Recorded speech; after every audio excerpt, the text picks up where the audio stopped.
Irmãos, na paz do Senhor. Amém. Graças a Deus, mais um domingo. Eu afastado aqui um pouco porque estou gripado, eu acho. Essa tosse está me perseguindo já tem alguns dias. Irmãos, uma boa noite a todos. Glórias a Deus pelas nossas vidas, que enfrentamos as nossas dificuldades. Estamos aqui mais um domingo para cultuar o nosso Deus, para bendizer o nome do nosso Deus. Graças nós damos a Ele pelos louvores que foram cantados até aqui, pelos pedidos de orações, pela leitura da lei, pelo chamamento de oração. E este é o momento em que nós queremos ouvir a voz dele falar aos nossos corações através da sua palavra, através daquilo que ele já vem falando aos nossos corações no livro do profeta Abacuque. Eu acredito que hoje não será diferente. Se eu tossir, irmãos, os irmãos me perdoem. Vou estar tentando lubrificar aqui a voz tomando água, mas nós vamos conseguir romper. Amém? Gostaria de te convidar a abrir sua Bíblia em Abacuque, no capítulo 3. Nós vamos ler do verso 3 ao verso 15. Domingo que vem nós terminamos esse livro e já iniciaremos em outro. Amém? Diz assim a palavra do Senhor: Vejo Deus atravessar os desertos, vindo de Edom. O santo vem do monte Parã. Seu esplendor envolve os céus e a terra se enche de seu louvor. Sua vinda é radiante como o nascer do sol. Raios de luz saem de suas mãos, onde sai escondido o seu poder. A peste marcha diante dele e a praga vem logo atrás. Quando ele para, a terra estremece. Quando ele olha, as nações tremem. Ele derruba os montes perpétuos e arrasa as colinas antigas. Deles são os caminhos eternos. Vejo o povo de Cusã em aflição e a nação de Midian treme de terror. Foi com ira, Senhor, que feriste os rios e dividiste o mar? Estavas furioso com eles? Não. Vinhas em tuas carruagens vitoriosas. Pegaste teu arco e tua aljava, cheia de flechas, e dividiste a terra com rios. Os montes viram e tremeram, e as águas avançaram com violência. O grande abismo clamou e levantou bem alto as mãos. O sol e a lua pararam no céu, enquanto as tuas flechas brilhantes voavam e tua lança reluzente faiscava. Marchaste pela terra com ira e furioso pisaste as nações. Saíste para resgatar teu povo, para libertar teus ungidos. Esmagaste a cabeça dos perversos e os descobriste até os ossos. Com tuas armas destruíste o líder dos que avançaram como um vendaval, pensando que o povo fosse presa fácil. Marchaste sobre o mar com teus cavalos e as águas poderosas se agitaram. Até aqui. Curva sua cabeça, vamos fazer mais uma oração. Pai, nós queremos agradecer ao Senhor por essa oportunidade. Neste momento queremos pedir, Senhor, que o Senhor esteja conosco, que essa mensagem possa encontrar morada nos nossos corações, que as nossas mentes possam estar cativas, Senhor, a Tua palavra, a Tua voz, aquilo que o Senhor tem para nos falar essa noite. Cuida de cada um neste momento, Senhor, para que nós possamos entender aquilo que o Senhor tem para nos trazer essa noite, para nos falar essa noite. Essa é a minha oração, em nome de Jesus, para a glória de Jesus. Amém. Amém.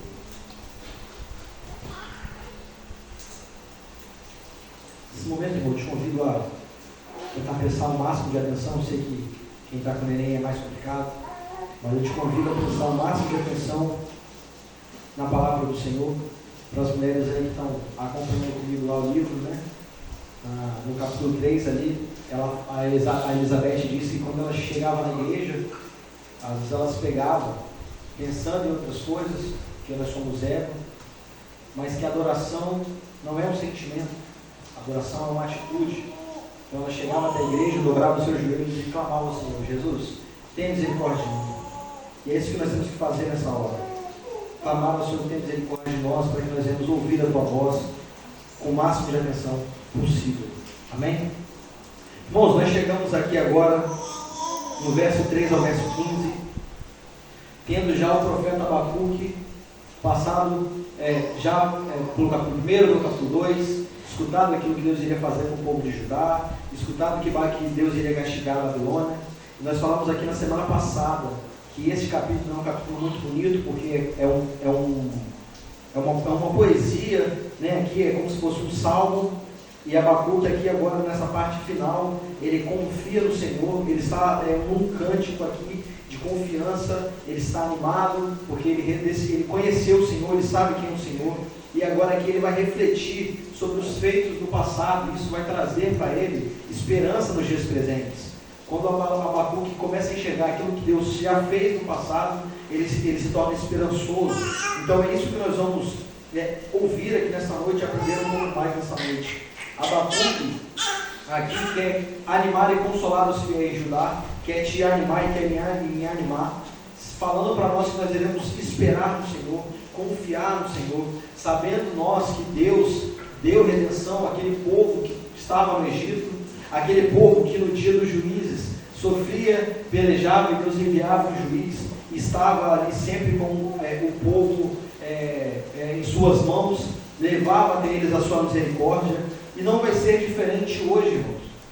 Nos dias atuais, nós cremos que quando nós estamos em crise, quando a crise se instala no mundo, o Senhor pode vir com a tua poderosa mão e nos salvar, Ele pode vir com a tua poderosa mão e nos resgatar, Ele pode vir nos nossos dias difíceis e trazer de novo a esperança, e trazer para nós a vitória, trazer o renovo, e fazer com que nós venhamos a ser crentes, felizes no Senhor, esperançosos no Senhor. Então, quando nós fazemos uma perspectiva do passado, quando nós vamos para a Bíblia e vemos os feitos do Senhor, nós não temos que ficar tristes, nós temos que ficar alegres, porque o Senhor é um Deus bom, um Deus que tem cuidado do seu povo, cuidou do seu povo no Antigo Testamento, cuidou do seu povo no Novo Testamento, cuidou do seu povo na igreja primitiva, no primeiro século, Ele cuida até hoje. Amém. Apesar das nossas falhas, Ele cuida de nós até hoje. Abacuque entendeu a grandeza de Deus, e isso fez com que ele voltasse a sua adoração para o Senhor, que ele se concentrasse na glória de Deus. Então, nós vamos aqui falar um pouco sobre essa glória, vamos destacar alguns pontos aqui que nós devemos se atentar neste texto. Primeiro é que a glória de Deus, ela é manifestada. Abacuque vai manifestar a glória de Deus, vai nos mostrar o que é a glória de Deus e quem Deus é. Então, nós temos aqui no verso 3 o esplendor da glória de Deus. Acompanhe comigo aí na sua Bíblia, no verso 3. Vejo Deus atravessar os desertos, vindo de Edom. O santo vem do monte Parã. Seu esplendor envolve os céus e a terra se enche de louvor. Se nós formos olharmos aqui o fundo histórico disso aqui, está falando sobre os hebreus no Egito e como Deus deu vitória para eles. Esses dois lugares que ele cita aqui, são lugares que recordam essas intervenções que o Senhor fez ao povo daquela época. Foi ali que Deus se manifestou a maneira dele salvadora, de salvar aquele povo. Então Abacuque começa a caracterizar Deus aqui como um Deus que é libertador, como um Deus que é um Deus resgatador. Quem se levanta para julgar Israel, quem se levanta para julgar as nações, é um Deus libertador. Deus é quem liberta o seu povo, né? E Ele nos libertou da condenação do pecado, Ele nos libertou dessas amarras, e Ele é o nosso Deus libertador, aquele que pode alcançar vidas que estão aí fora através das nossas pregações, pessoas que estão acorrentadas nas algemas do pecado, pessoas que nunca ouviram falar de Jesus, pessoas que nunca ouviram falar de Deus. Existe um Deus que nós devemos falar para essas pessoas. Ele é um Deus libertador. Ele é um Deus que pode nos libertar. Ele é um Deus que já nos libertou e que há pessoas que amam ser libertadas.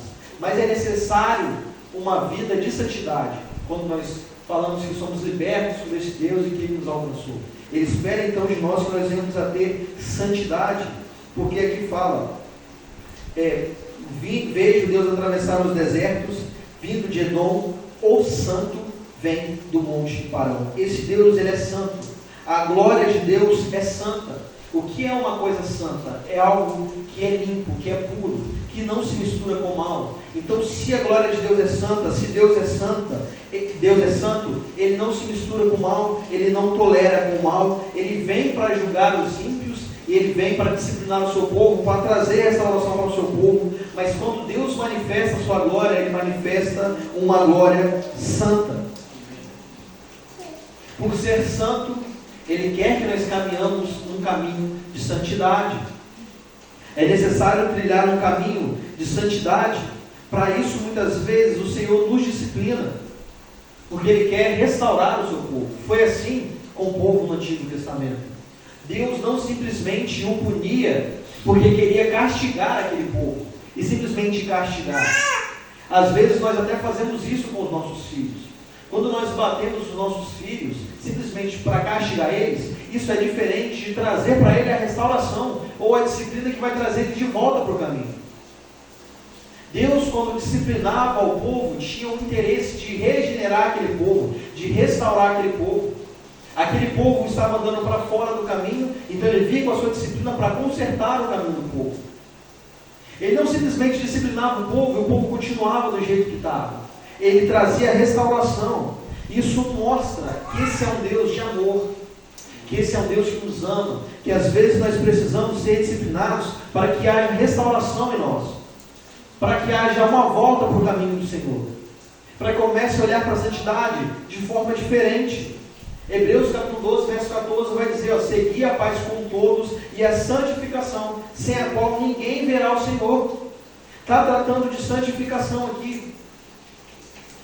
E o mais interessante, que há uma santidade prática, que da qual nós não veremos o Senhor, mas que muitos vivem como se isso não fosse assim.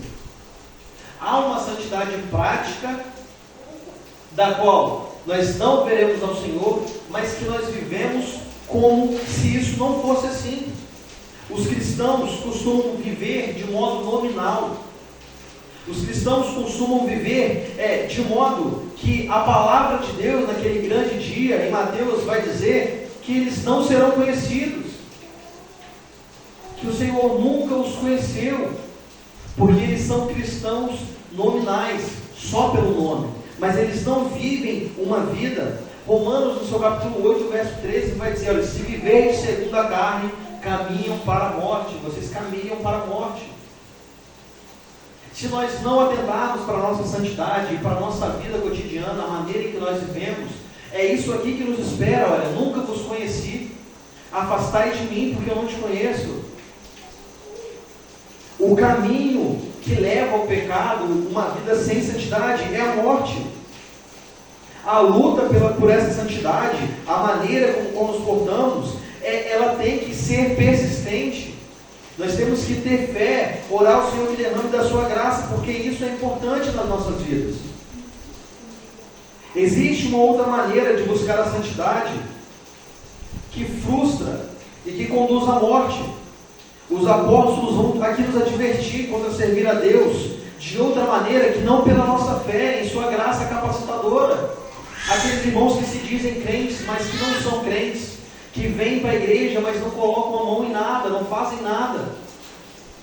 Alguns por estar abatidos, outros por não se sentir capazes, e aqui vem a boa notícia, que não sou eu quem te capacita, não é o pastor Tiago, não é o pastor Carlos, mas é o Senhor que derrama da sua graça capacitadora. Em 1 Pedro, verso 4:11 diz, se alguém serve, faça na força que Deus supre, para que em todas as coisas seja Deus glorificado, por meio de Jesus Cristo. Essa é uma santidade prática, que nós não percebemos, que nós não andamos como se fosse importante. O servir, o me disponibilizar, o estar na casa do Senhor, momento após momento, o Senhor derramando graça sobre essa pessoa, a capacitando. Sem essa santidade, nós não veremos a Deus. Sem essa santidade, nós não vamos conseguir vencer naquele grande dia. Nós precisamos ser santos. Nós precisamos estar atentos a esse tipo de coisa, a obra do Senhor. Segunda coisa, sua glória é uma refulgente luz, verso 4. Sua vinda é radiante como o nascer do sol. Raios de luz saem de suas mãos, onde está escondido o seu poder. A manifestação de Deus é cheia de luz. A presença dele brilha mais do que todas as estrelas reunidas, do que todos os dos astros reunidos.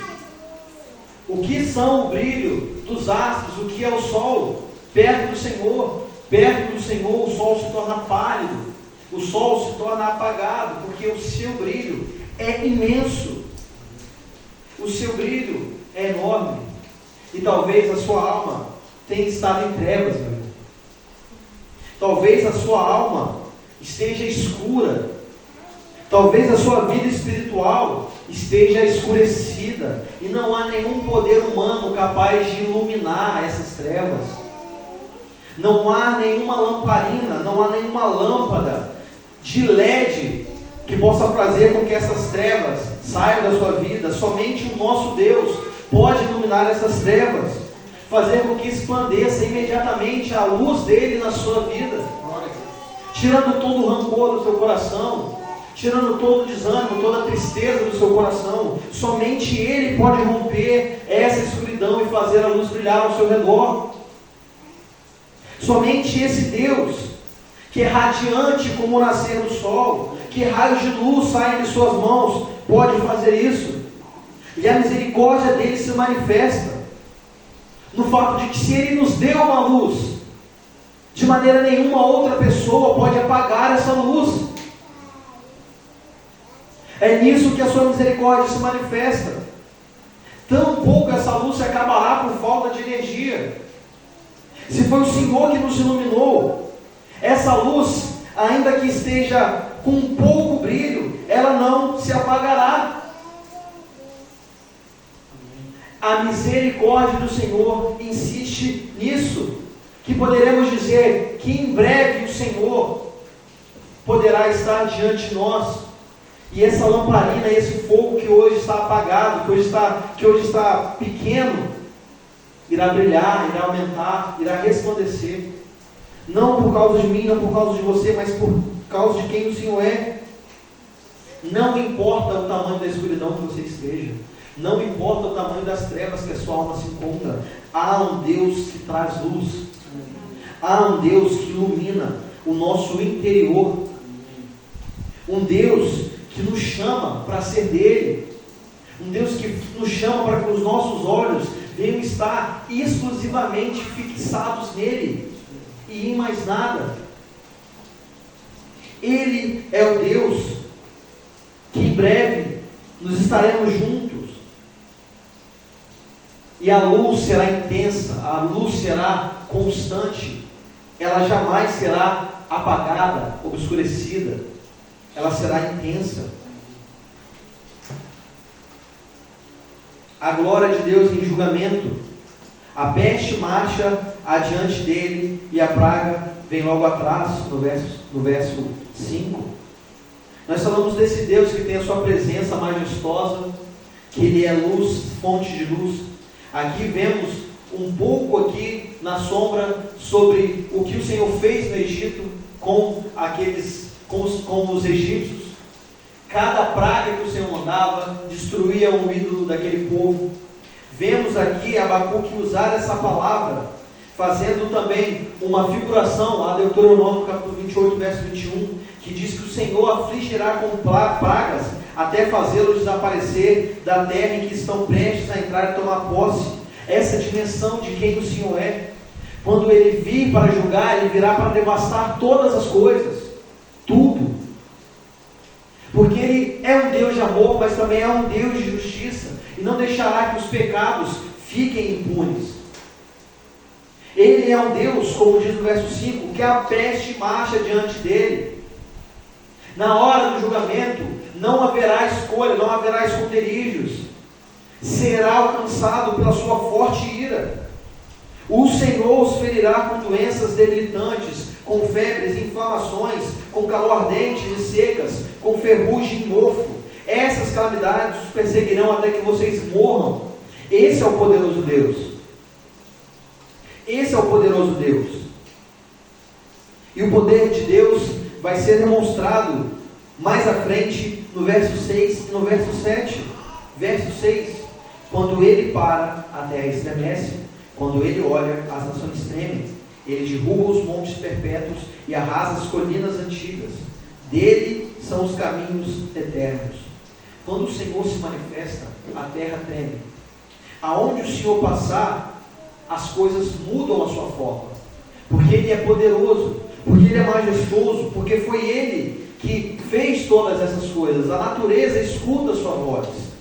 O poder do nosso Senhor faz estremecer a natureza.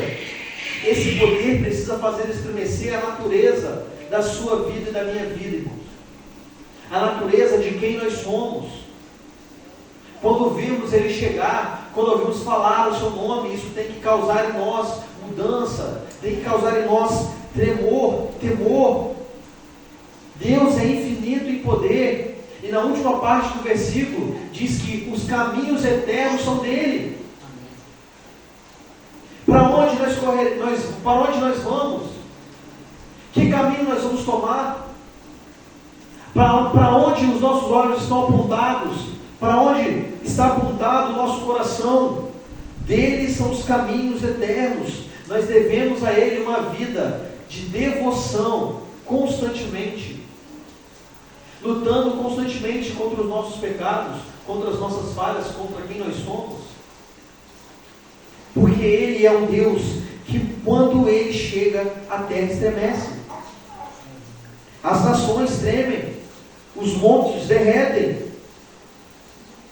Ore ao Senhor para que derrame graça na sua vida, para que derreta o coração de pedra que você tem, o coração que não se dobra, o coração que não se dobra. Ele é um Deus poderoso que faz estremecer a natureza, que faz sacudir as nações. Veja o povo de Cusã em aflição, e a nação de Midian treme de terror. Nós devemos temer a esse Deus, sentir medo dele, porque Ele é infinitamente poderoso do que qualquer outra coisa que nós pensamos. O crente, quando escuta sobre os feitos do Senhor, não só ficar maravilhado, tem que ser a atitude dele, como também estremecido, temeroso com esse Deus. Talvez estou falando com pessoas aqui que estão muito afastadas do Senhor, estão muito longe do Senhor, que o pecado te assola todo santo dia, veementemente, todos os dias, e você já está muito longe da santidade de Deus. Talvez eu estou falando com pessoas aqui que não oram fazem muito tempo, que estão com a sua vida em cacos, sua vida espiritual em cacos. Há um Deus que pode sacudir as nações, pode sacudir a sua vida, meu irmão, te colocar de cabeça para baixo, mudar o quadro da sua vida. Você precisa crer nisso que a gente está escutando aqui agora, nessas palavras. Não deixa que tudo que você escuta aqui, que entra pelo ouvido e sai pelo outro. Creia nisso, se apegue à palavra do Senhor, se apegue em quem Deus é. Por mais difícil que possa ser, Ele é o nosso Deus. Os reinos só ficarão de pé se Ele quiser. As nações só ficarão de pé se Ele quiser, porque Ele é grande. E Ele sai em suas carruagens de salvação. Verso 8: foi com ira, Senhor, que feriste os rios e dividiste o mar. Estava furioso com eles? Não, vinha em tuas carruagens vitoriosas. Pegaste teu arco e tua aljava cheia de flechas, e dividiste a terra com rios. Os montes viram e tremeram, e as águas avançaram com violência. O grande abismo clamou e levantou bem alto as mãos. O sol e a lua pararam no céu, enquanto tuas flechas brilhantes voavam e tua lança reluzente faiscava. Abacuque olha para Deus como esse condutor de uma carruagem que vem passando e as coisas vêm mudando ao seu redor. O mar se abre, a terra é fendida, os montes se contorcem, a profundeza do mar escuta o estampido de sua passagem. O sol e a lua param para cotejar o Senhor. Nós não podemos ter dificuldade de servir a esse Deus, irmãos. Ele é imenso, Ele é grande, Ele é majestoso. Nós não deveríamos ter dificuldade de temer esse Deus. Ele não é uma estátua, Ele não foi feito de madeira. Ele não é algo que nós apalpamos, que nós tocamos, que nós precisamos ver. Ele existe e subsiste. E tudo que você faz tem que ser para a glória desse Deus. A sua vida tem que ser baseada para a glória de Deus. Quando você peca, você tem que se arrepender deste pecado para alcançar a misericórdia do Senhor. Mas se você não se arrepende, você não alcança a misericórdia do Senhor. Quem somos nós sem a misericórdia do Senhor? Nada. E é um Deus que marcha. É um Deus que naquele grande dia virá buscar a sua igreja. Amém. Queridos, não espere Jesus voltar nas nuvens. Você pode tropeçar amanhã ali na rua, bater a cabeça e morrer para o inferno. É simples assim. A nossa vida é um sopro. Hoje nós estamos com saúde, nossos filhos estão bem, estamos com vida. Amanhã podemos ter um AVC e acabou. E acabou. Quanto tempo mais nós vamos esperar para correr aos pés do nosso Senhor e viver uma vida de verdade? Um cristianismo verdadeiro, não um cristianismo nominal. Um cristianismo que você se orgulha por servir a essa religião, a essa denominação. Que você vai parar de se esconder, que você vai parar de ter vergonha, porque independente das suas falhas, você se dispôs a estar ali, você se dispôs a tentar, e você não para, você tenta mais um dia e tenta outro dia. Não nas suas forças, não nas minhas forças, mas na força desse Deus aqui que nós estamos lendo, que o sol e a lua param diante dele, que é como um sol reluzente. É desse Deus que nós estamos falando. Verso 12 ao 15. Uma marcha triunfante de Deus pelos caminhos da história. Se o cenário que nós lemos era da natureza, preste atenção aqui agora. Marchastes pela terra com ira e furioso pisaste as nações. Saíste para resgatar teu povo, para libertar teus ungidos. Esmagaste a cabeça dos perversos e os descobristes até os ossos. Com tuas armas destruíste os líderes do que avançaram como um vendaval, pensando que o povo fosse presa fácil. Mas marchaste sobre o mar com teus cavalos, e as águas poderosas se agitaram. Aqui a imagem é de um guerreiro que vem montado em sua carruagem para vencer. E no verso 3 nós vemos que ele vem para libertar o seu povo. Deus se apresenta até nós, se apresenta para o teu povo, e Ele é um Deus que vem para nos libertar. A igreja de Deus é indestrutível, nada pode abalar as portas da igreja do Senhor, porque o Senhor é o seu defensor, porque quem permanece, porque quem faz com que essas portas estejam abertas é o Senhor. Não somos eu nem você. Se fosse por nós, irmãos, essa igreja não estaria aberta. Se fosse por nós, que toda hora pensamos em desistir, que não conseguimos completar nada do que nós começamos, essas portas já estariam fechadas. Elas só estão abertas porque Ele é um Deus que quer libertar o teu povo, que quer alcançar vidas. Se um dia essas portas se fecharem, porque nós desistimos, o que vai ser de todos nós? O que vai ser de nós? O Senhor é quem nos sustenta. O Senhor é quem disciplina o seu povo. O Senhor é quem restaura o teu povo, mais ninguém. Ele é o mesmo Deus que abre a ferida, mas que opera a cura. Isso é só uma fase, vai passar. O Senhor está conosco, irmãos. O Senhor não nos abandonou. Ele não nos abandona, você precisa crer nisso. No seu levantar, no seu deitar. Senhor, tem misericórdia na minha vida, Pai. Ainda que as minhas forças estejam se esgotando, Senhor, eu confio em Ti. Eu creio em Ti. Eu sei que Tu és. Ele é um Deus que vem para trazer juízo sobre os ímpios. Nós já falamos isso aqui constantemente no livro de Abacuque, que esse Deus é um Deus que vai julgar os ímpios. Não queira, irmão, ser esse ímpio. Não queira ser esse que será julgado pelo próprio Deus. com as armas do próprio Deus. Ele é um Deus que vem para demonstrar o seu poder. Marchaste sobre o mar com teus cavalos, e as águas poderosas se agitaram. O que pode ser mais terrível ou mais assustador do que você em um barco no meio de um mar revolto e tempestades e relâmpagos? Nós vemos às vezes cenas nos filmes e nós imaginamos, misericórdia, o que nós iríamos fazer se nós chegássemos e estivéssemos ali agora, naquele mar, com ondas gigantes. Esse é um Deus poderoso, que faz com que as águas poderosas se agitem, mas que faz com que elas também se acalmem. Só Ele pode fazer isso. Só Ele tem o controle das grandes águas. Quem faz o impossível é o nosso Deus, porque Ele pode fazer o impossível. Ele pode trazer água limpa para uma região seca. Ele pode secar o rio de uma região que é farta em água. Porque quem governa o mundo é Ele. E Ele tem as nossas vidas na palma da mão dele.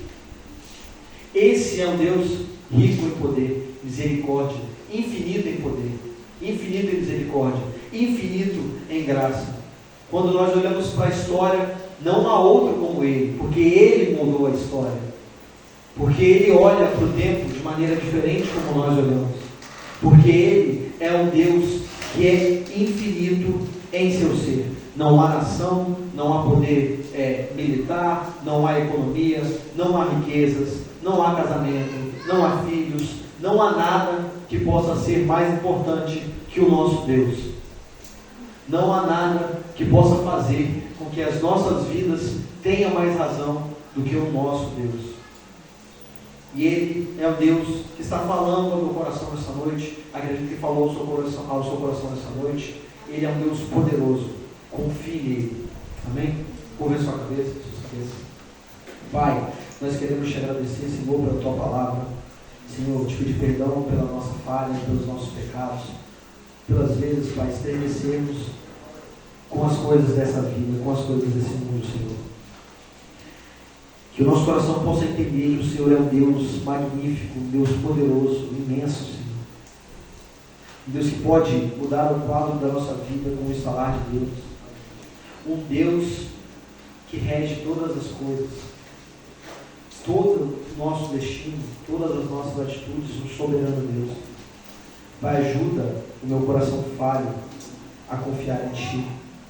Pai, ajuda o meu coração pecador a correr para a santidade, Senhor, da qual, Pai, nós não conseguimos ver o Senhor. Amém. Pai, o Teu povo clama por misericórdia, Senhor, por graça. Tenha misericórdia de nós, Senhor. Tenha misericórdia daqueles que sem esperança, Senhor. Tenha misericórdia da minha vida, Senhor, da vida dos meus irmãos. Em nome de Jesus, Senhor. Senhor, que o Senhor possa derramar a Tua graça todos os dias. Em nome de Jesus. Pai, que durante essa semana eu venha me esforçar para estar mais perto de Ti, mais perto de quem o Senhor é. Sim, Pai. Se eu não venho me esforçar, Senhor, para tentar mudar, Pai, quem eu sou. Em nome de Jesus. Pai, para tentar não pecar mais naquele pecado que tem me assolado, Senhor. Em nome de Jesus. Que tanto me incomoda, que tanto me atrapalha. E que se eu pequei, eu possa me arrepender deste pecado, Senhor.